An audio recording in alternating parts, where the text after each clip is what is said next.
પહેલો સ્કંદ ભગવાનનો જમણો પગ કહેવાય, બીજો સ્કંદ ભગવાનનો બીજો પગ કહેવાય, એક સ્કંદ ભગવાનની ઉર્ધ્વ બાહુ, ચોથો સ્કંદ ભગવાનની નીચેની બાહુ, એક સ્કંદ, એક સ્તન, એક ઉદર, એક મુખ. પણ એ બધું ગણવા જઈએ તેમાં 10મો સ્કંદ ભગવાનનું હૃદય છે. આ શરીરમાં એકાદ ન હોય, ચાર પગ ન હોય તો લગડો માણસ જીવી તો જાય, એક આંખ ન હોય તો આંધળો એ જોઈ તો લે દુનિયા, પણ હૃદય ના હોય તો શરીર ચાલે જ નહીં. એવી જ રીતે શ્રીમદ ભાગવતની બધી કથા એક બાજુ અને 10મા સ્કંદની કથા એક બાજુ. જેટલી વાર સાંભળો એટલી વાર 10મા સ્કંદની કથા આપણને નવી લાગે, જેટલી વાર ઠાકોરજીની કથા સાંભળો એટલી વાર આપણું મન એનામાં પરોવાઈ જાય. એવી અહીંયા કથા છે. એટલા માટે હવે 10મા સ્કંદનો આરંભ કર્યો. 10મા સ્કંદમાં સૌથી પહેલા ચંદ્રવંશના વિસ્તારની કથાનો આરંભ કર્યો. ચંદ્રવંશની કથા કીધી, કંસની કથા કહેવામાં આવી. કંસના ભાઈઓનું વર્ણન કર્યું. આપણા ભાઈ હતા, એમાં સૌથી નાનો ભાઈ હતો કંસ. આ કંસ બહુ પરાક્રમી રાજા હતો, મથુરા નગરીનો રાજા. બધું સારું હતું. એના પિતાને જ પકડીને એણે જેલમાં બંધ કર્યા. બહુ જ ખોટા કામ કરતો. આ કંસનો એક મિત્ર, એનું નામ હતું કાલયવન. આ કાલયવનને ગાયનું માંસ બહુ ભાવ્યું. એટલે એ કંસ ગાયોને પકડી અને એના મિત્ર પાસે પહોંચ્યા. એ ગાયો આવું થતું, એ બધું સહન થયું. એટલે એક પૃથ્વી માતાએ ગાયોનું ધારણ કરીને સ્વર્ગમાં જઈને ભગવાનની આગળ રહેવા લાગ્યા. પ્રભુ, આ પૃથ્વી ઉપર ગાયોની હત્યા થાય, ગાયોનો દોષ, અમારો દોષ ભગવાન, તમે ગમે તે કરો ને ભગવાન કહે છે કે હે પૃથ્વી માતા, હે ધરતી માતા, તમે ચિંતા ન કરશો. હવે સમય નિકટ આવી ગયો છે.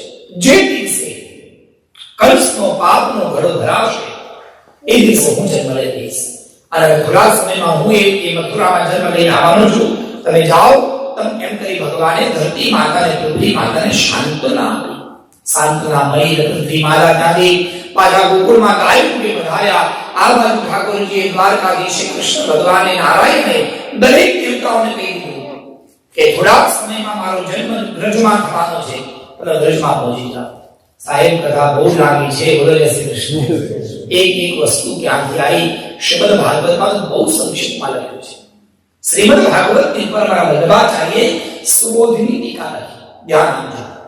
વલ્લભાચાર્ય સુબોધની ટીકા લખવા માટે બેઠા. પહેલા સ્કંદની કથા લખી, પહેલા સ્કંદની ઉપર એમણે કોમેન્ટરી ટીકા લખી. બીજા સ્કંદ પર વલ્લભાચાર્યે લખ્યું સુબોધની ટીકા. ત્રીજા સ્કંદ પર લખ્યું, અને પછી એમને ખબર પડી કે મારો અંતિમ સમય નિકટ આવ્યો છે. ભગવાને કીધું, વલ્લભ, હવે કામ પૂરું થઈ ગયું, પાછા આવો વૈકુંઠમાં. એટલે ભગવાન ના પાડી, પ્રભુ તમે હમણાં બોલાવશો નહીં, હજી મારે બહુ મોટું કામ બાકી છે. 10મા સ્કંદ પર લખવાનું બાકી છે. હું 10મા સ્કંદ પર લખી લઉં, પછી મને બોલાવજો. સાહેબ 3 સ્કંદ પર લખ્યું, પછી આગળ લખવા ગયા. ભગવાન બીજી આજ્ઞા કરી, હવે સમય નથી. તો કે પ્રભુજી, હું હવે પણ હું 10મા સ્કંદ પર નામ લખું છું. અને પછી 10મા સ્કંદ પર સુબોધની બીજા સ્કંદ મૂકી ના લખ્યા, પણ 10મા સ્કંદ પર લખ્યું. અને એ અદ્ભુત ટીકામાં લખ્યું એક વસ્તુ વ્રજમાં ક્યાંથી આવી, ગોવર્ધન પર્વત ક્યાંથી આવ્યો. ઘણી આખી કથા છે. રામાવતારમાં પથ્થર લેવા માટે બધા વાંદરાઓ ગયા, અને બધા એક નાનું પથ્થર લઈને આવ્યા. રામસી આ ક્યારે બનાવશે? હનુમાન કે ઉપર હું હમણાં લઈ લઉં. હનુમાનજી વાલ્મીકી ગયા દક્ષિણ ભારતમાં બહુ જ મોટો પર્વત, નામ હતું ગોવર્ધન. પુલસ્ત્ય મહામુનિને કીધું, તમારા એક પુલસ્તના પુત્ર પૌલસ્ત્ય, તમારો આ દીકરો લઈ જાઓ. તો દીકરો લઈ જાઓ, પણ ફાયદો શું? તો કે તમારા દીકરાને લઈ જાઓ, ફાયદો એવો કે સ્વયં ભગવાન રામ એની ઉપર પગ મૂકીને જશે, અને ભગવાનના ચરણારવિંદથી એ પર્વત અત્યંત પવિત્ર બનશે. એટલે તમે આજ્ઞા કરો કે સારું લઈ જાઓ, રાખો પર્વત. હનુમાનજી પાડ્યો. આ બાજુ ધીમે ધીમે નળની રાખો બનાવી દીધું. ભગવાને ફોન કર્યો, we are done. બોલો જય શ્રી કૃષ્ણ. મનથી કહી દીધું કે હવે જે પથરા જ્યાં આવે મૂકી દો ભાઈ. હવે આપણે વધારે એક પથ્થર જોઈએ નહીં. હનુમાનજી ગિરિરાજના ધારણ કર્યા હતા હાથમાં, કે સોરી. એવું થોડી ચાલે સોરી? અહીંથી ક્યાંથી મને લઈ આવ્યા, અમે તમને સોરી કર્યા. તો કે હવે જ્યાં ઊભો છું મને મારા નામે આજ્ઞા કરી કઈ મૂકી દઉં, તો અહીંયા જ મૂકી દઉં છું. એવું ના ચાલે, તમારે ભગવાનને નહીં બોલાવો. હનુમાનજી કીધું, પ્રભુ આવી વિડંબના કરવું છું. ભગવાને કીધું, ગોવર્ધનને કહેજો ચિંતા ન કરે, એ ત્યાં મારી રાહ જોવે, સમય આવશે ત્યારે એ ગોવર્ધન માટેનું ફલ હે ગોવર્ધન મારા, એ ગોવર્ધન ઉપર એક વારની અનેકો વાર પગલા પાડીશ, દોડા દોડ કરીશ, મારી સાથે ગાયો પણ ગોવર્ધન પર દોડશે, ગોવર્ધનના એ ગણિતમાં અનેક લીલાઓ કરીશ, સમય આવશે ત્યારે આખા વ્રજની રક્ષા એ ગોવર્ધન પર્વત કરશે.